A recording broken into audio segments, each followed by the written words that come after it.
My wife Angela and I bought this cabin right behind us. It's a pre-made shed, but we call it our lodge. And we own 32 acres of woods that have not been kept up for about 4 years.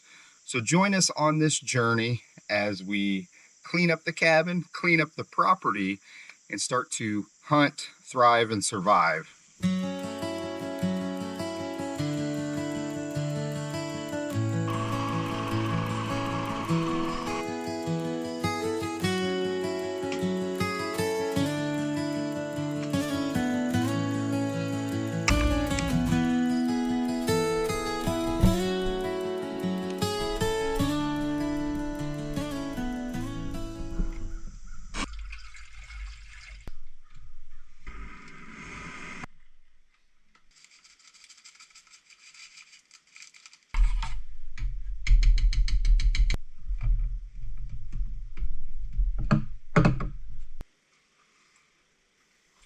So far, we've got 3 cameras up in the woods. Yesterday, I was able to check 2 of them. I did a lot of bush hog work yesterday to the north side of the property. There's a big grass line. We cut through that, hooked it into what we call the upper woods. Now what I'm going to do today is I'm actually going to bush hog to the south. I was there a little bit last night looking for a tree stand that I found. Can't believe I found it. It's all covered up. But to get a connector trail to the tree stands, which are right dead smack in the middle of the property around the one water feature we have. So today I'm going to bush hog, and when I'm done I'm going to set up a blind, and then I'm also going to put out 2 new cellular cameras. These are Moultrie Edge 2s. I've never used a cellular camera. We're going to do 2 of these out. I've got SD cards here. I also have a solar power pack for one, just to see how it works.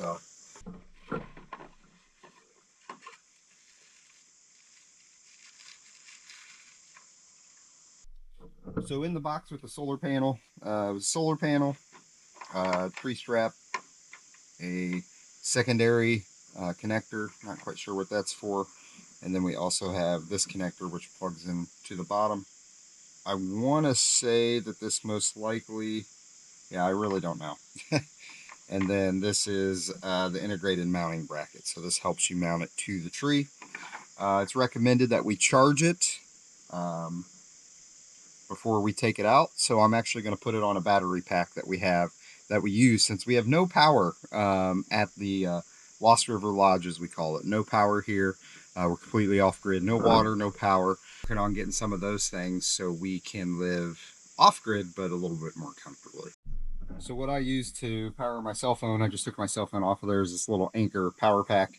I've taken this backpacking. I have 2 of them. They're relatively light. They're small. They fit in your pocket.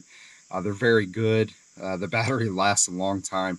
Usually gives you 4 full battery charges from this little box here. So I'm going to hook it in, let this pick up some power, and then I'm going to get changed, and we're going to go up and start bush hog. Right here, we're just going to place that there. It'll be really interesting to see. Hopefully it stays in the sunlight for most of the time. The back of the cabin doesn't get more sunlight until the sun gets about right there, which is another few hours. So we'll just let it charge right here on the deck.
bush hogging's done for the day. We got some, really it's done for the season. Some really nice trails. Was able to curl back to the tree stand that I found yesterday. So now we get to go play in the woods a little bit. Check one of the cameras, put down the blind, and this would be on the south end of the property where I'm really hopeful. I think there's a salt brick over there as well that we're going to have to pull because hunting season is 30 days away, and I don't think I'll be back before opening day, and we can't have that out there when opening day hits in Indiana. So we're going to go through, do that. We're also going to go to the tree stands and add some tape and some pegs that are missing, and try to quiet those up a little bit while we're climbing into the stands. They're pretty loud, so may give them an extra strap. Definitely going to give them some tape and come along for the ride. So this tree is located near our water feature, our little pond that we believe is spring fed, which would be really great for the cabin because if this is a spring fed water feature, we can actually run water from this pond down to the cabin, as it's about 200 yards uphill. So the water would actually be a gravity flow to the cabin, which would be fantastic. So more to come on that. That's something I'll take a look at next year, possibly after hunting season this year. But what I wanted to do is get a one of these cell cameras up on this tree because it's going to actually view a couple of the ways the deer can come in and get water from this pond. And I'm sure they're drinking water out of this. This water has been the same level every time I've checked it. It has no algae or moss or overgrowth that is real nasty. So wanted to make sure I got a camera right here. Plus, this is a really sunny area. As you can see, the sun's out all around me, not right where I'm getting ready to put this camera. But I believe that the solar panel that is going to go up on this tree is going to have tons of power. I don't think we'll have any issues with this camera by placing the solar panel right here for the camera. And as I said, I've never used a cell cam before, and never put a solar power on a trail cam, so this is all new to me. It actually took me a lot longer to figure out how to put the strap on and get it up on the tree, but I cut that part of the video out because I didn't want to look like an idiot, and I didn't want it to take forever and bore you guys half to death. So here I'm just connecting in the wires and making sure that everything is going to connect into that solar panel and provide the power that we need. Now you can use AA batteries on this just like a normal trail cam, but I think I put some in there and then it told me that I shouldn't, so I took them back out and just put the solar panel on there, and I think we are all good to go right here. Now we're off to move and set up the Tidewee blind. This blind is very cool. You'll see it here in just a little bit. It's a 360-degree blind. Easy to carry in, relatively lightweight. I love how you can see through basically all the sides if you want to. I put a backdrop on the back of mine just to give some more shadow to make sure that the deer can't see me. I have taken plenty of deer out of this blind, and I'm going to set it up right here, which is near our trail cam, and we're going to do that right now.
right, that blind was set up on the south side of our property. So now I'm headed to what we call the northern woods, or the north woods on the property, as this is on the north end of our property.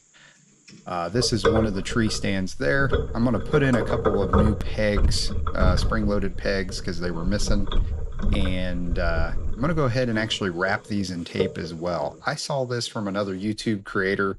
I will be sure to put them in the comments below or at the description side of this video to make sure you guys can go over there and check them out. And they had 3 tips to quieting your tree stand. One of those was to wrap tape around the pin areas on all points of the tree stand.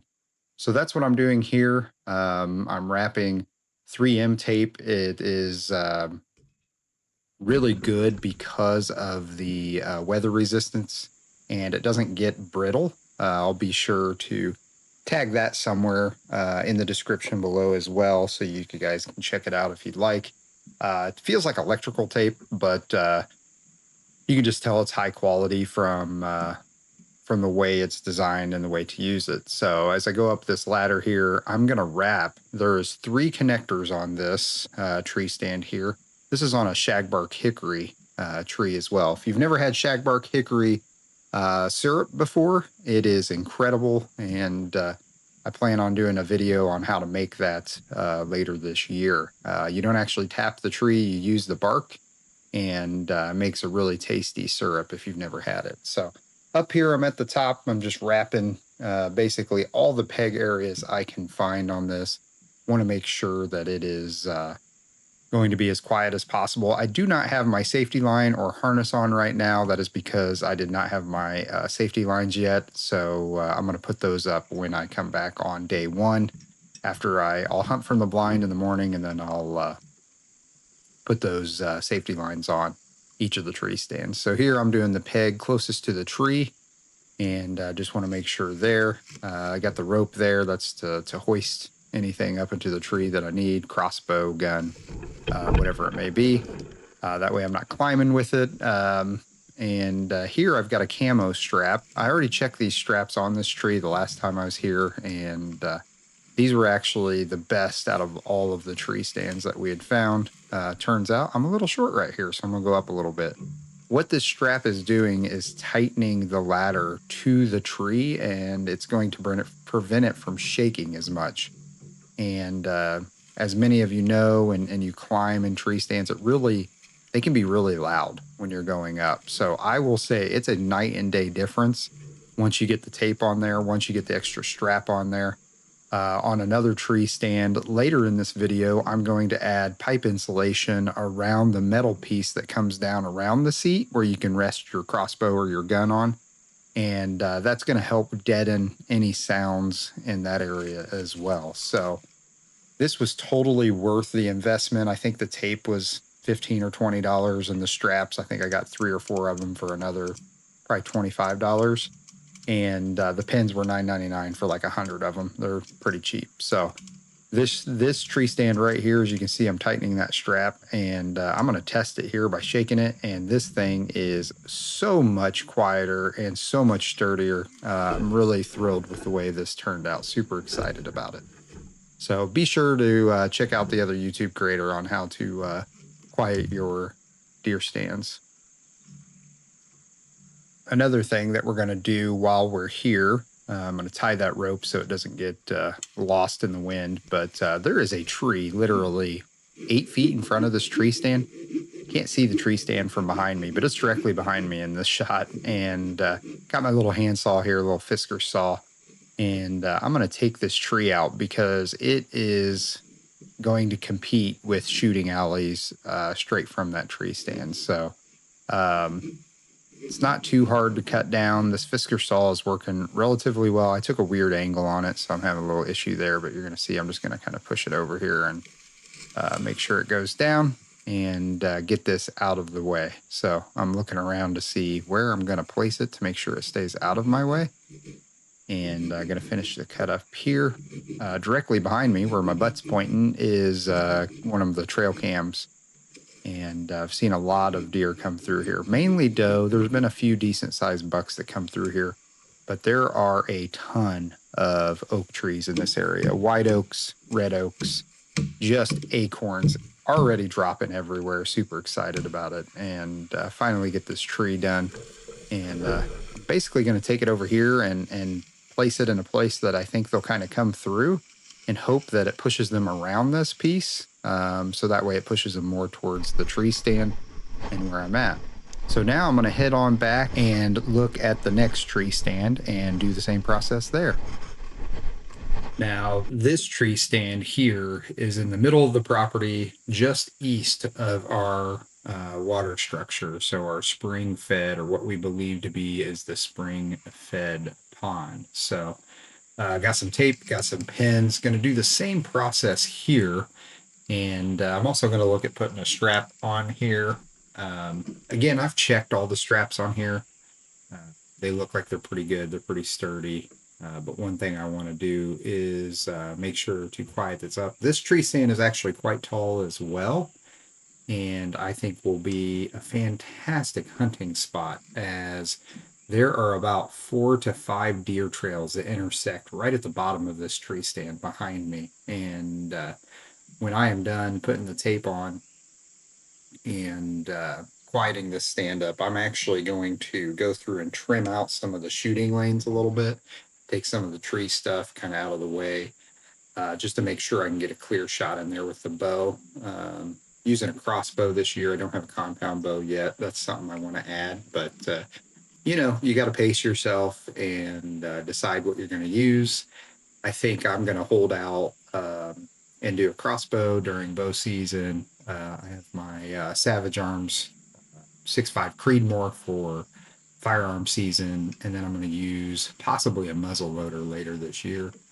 As you can see, I'm checking the strap here, seeing if I can get this actually around. It actually is too much of a gap for this, so what I'm going to do is I'm actually just going to put this strap on and double strap this to the tree. After further inspection on that red one, I was getting a little bit worried about its age.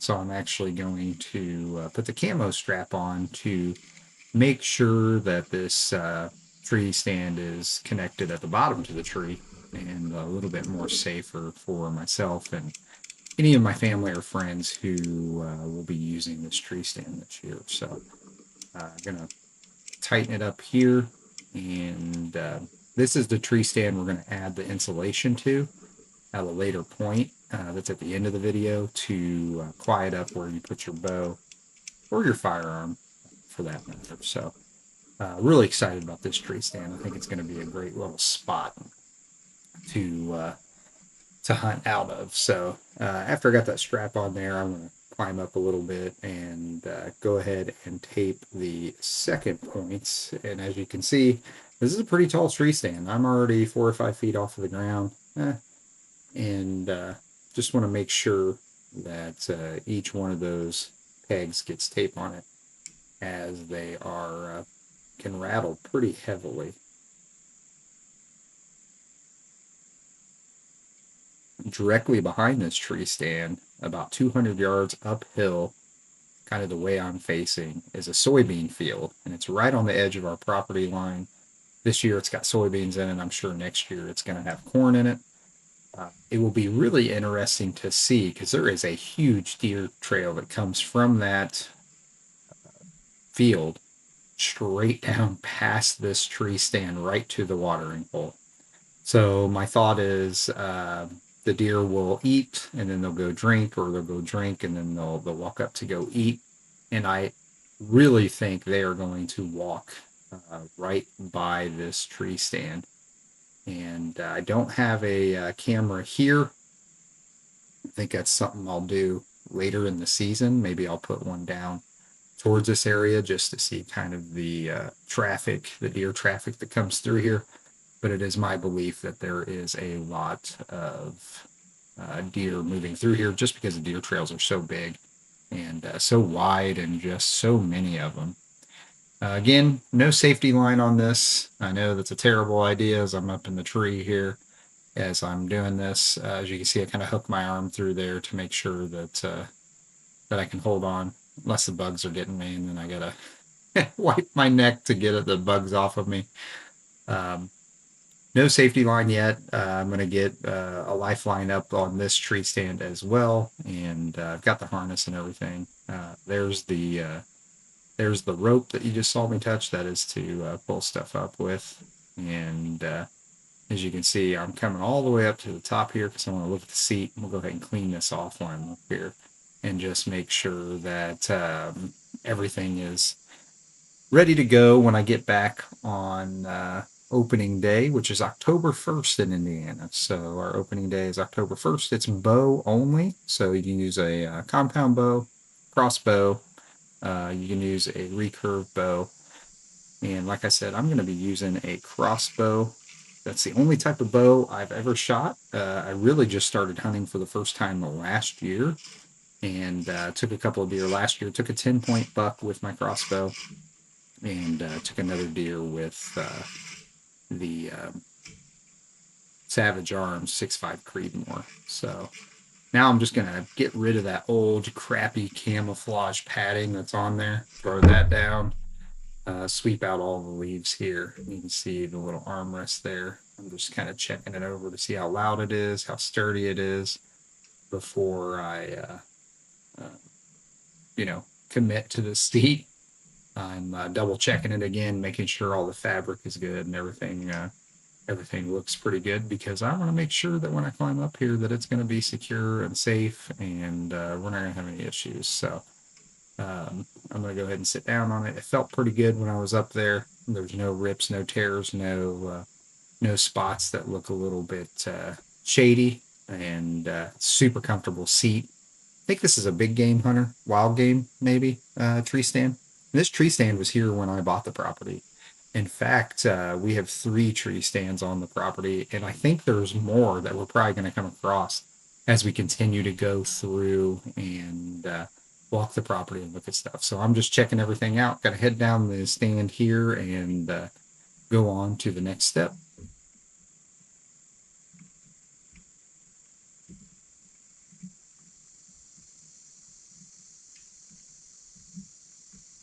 Now, in front of this tree stand, there's quite a few branches and limbs that can knock an arrow really off track. So I'm going to come through. I've got a knife, I've got a saw, and kind of looking to see where I want the trails to come in, and how I want to kind of guide the deer through this area, as there's a couple of deer trails that come through right in front of the tree stand. So this is maybe 10 to 15 feet in front of the deer stand.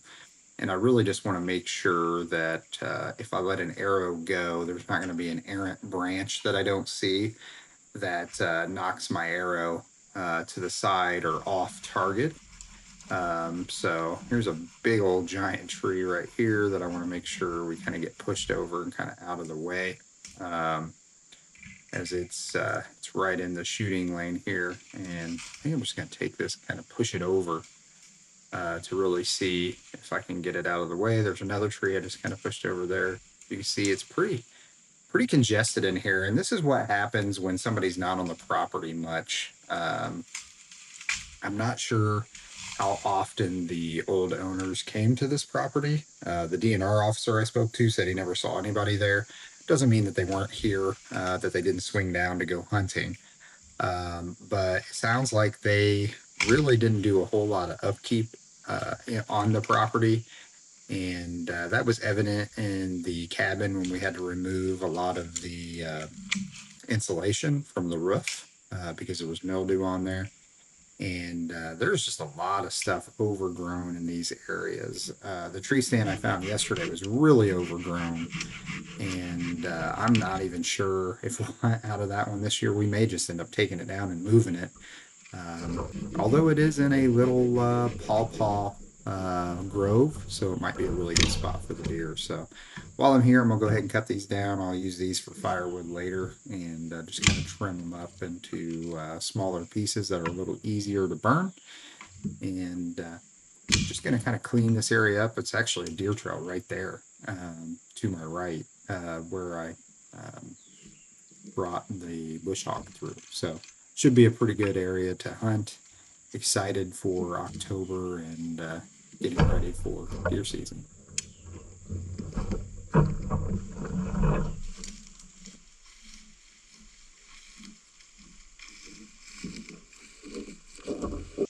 Gonna head back to camp, push this big log down the hill about 200 yards to the camp.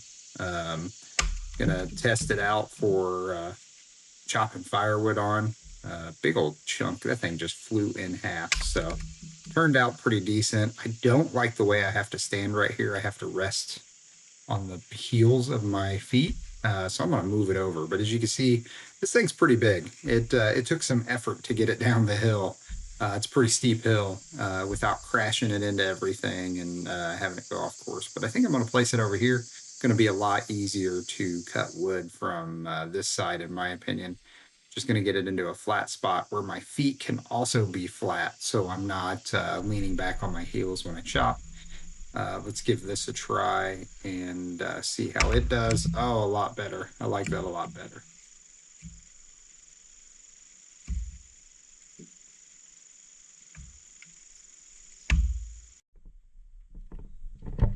All right, so tonight for dinner, freeze-dried homemade chicken fajita and rice. My wife made this. It was awesome. So we went ahead and freeze-dried it. And when I say we, I mean her.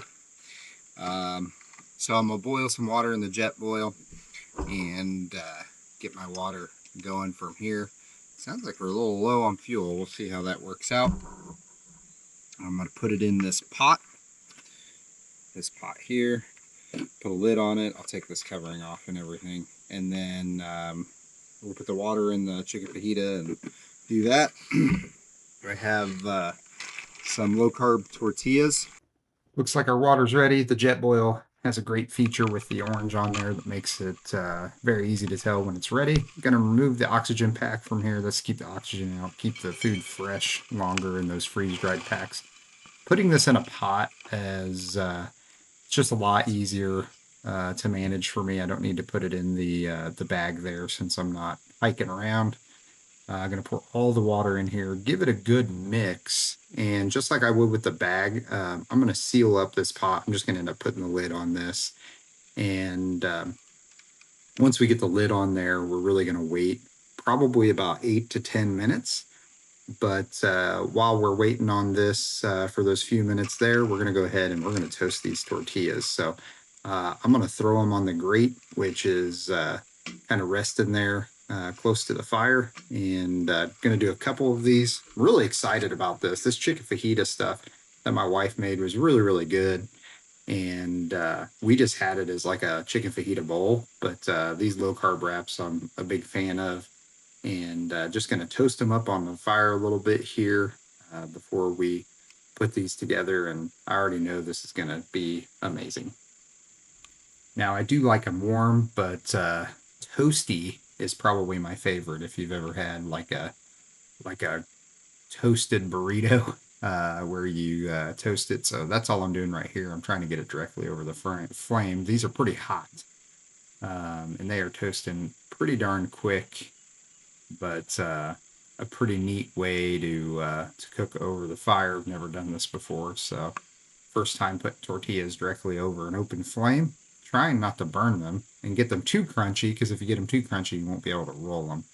But as you can see, it's pretty darn hot. It's a nice little fire we got going here, and gonna pull these off and get to creating these chicken fajita burritos.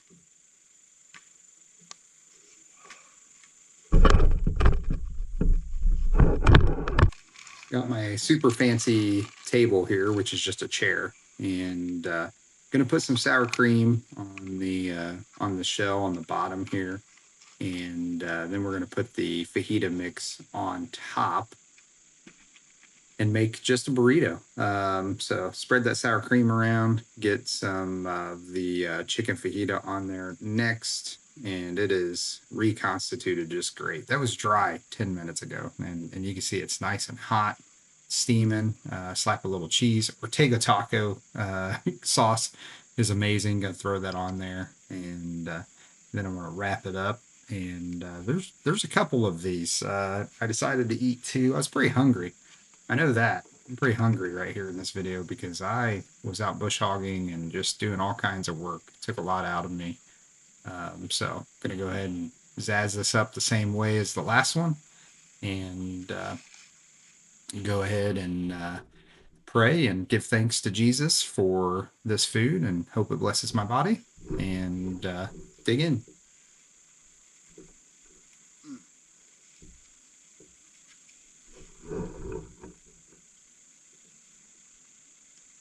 These are turning out to be just as amazing as I thought they would.